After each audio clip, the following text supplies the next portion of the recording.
খবর 24 সাথে আপনাকে স্বাগত। নতুন নতুন খবর জানার জন্য আমাদের চ্যানেলে চোখ রাখুন। খবর 24/7 আপনাদের স্বাগত। 12 এপ্রিল ময়নার পর আরও 2 বিধানসভায় ভুয়ো ভোটারের খোঁজ। সিইও দপ্তরে তলব আরও 2 ইলেকটোরাল রেজিস্ট্রেশন অফিসারদের। পূর্ব মেদিনীপুরের নন্দকুমার ও উত্তর 24 পরগনার রাজারহাট গোপালপুর বিধানসভায় ভুয়ো ভোটারের হদিশ মিলেছে।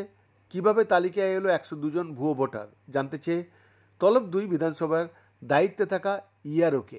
বিএলওরা কি আদৌ যাচাই করেছিলেন নথি? খতিয়ে দেখেছে কি নির্বাচন কমিশন?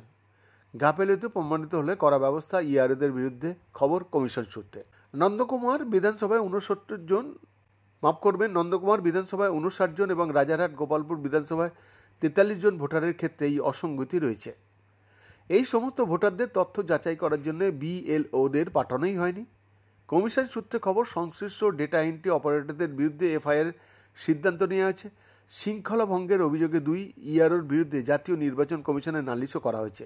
অভিযোগ উঠছে নন্দকুমার ও রাজারহাট গোপালপুরের দায়িত্ব থাকা ইআরওরা তাদের নিজেদের যে আইডি রয়েছে সেটা শেয়ার করেছিলেন এবং অস্তিত্ব ভোটারদের নাম নথিভুক্তকরণের কাজে এই 2 ইআরওই যুক্ত রয়েছেন বলে মনে করছেন কমিশনের আধিকারিকরা। এবার এদের বিরুদ্ধে আইনি পদক্ষেপ নিতে চলেছে কমিশন।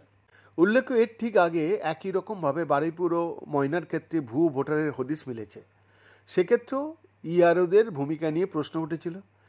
স্যার বা এসআইআর সংশোধন জল্পনার মধ্যেই এই ধরনের ঘটনায় স্বাভাবিকভাবে চাঞ্চল্য তৈরি হচ্ছে রাজ্যে।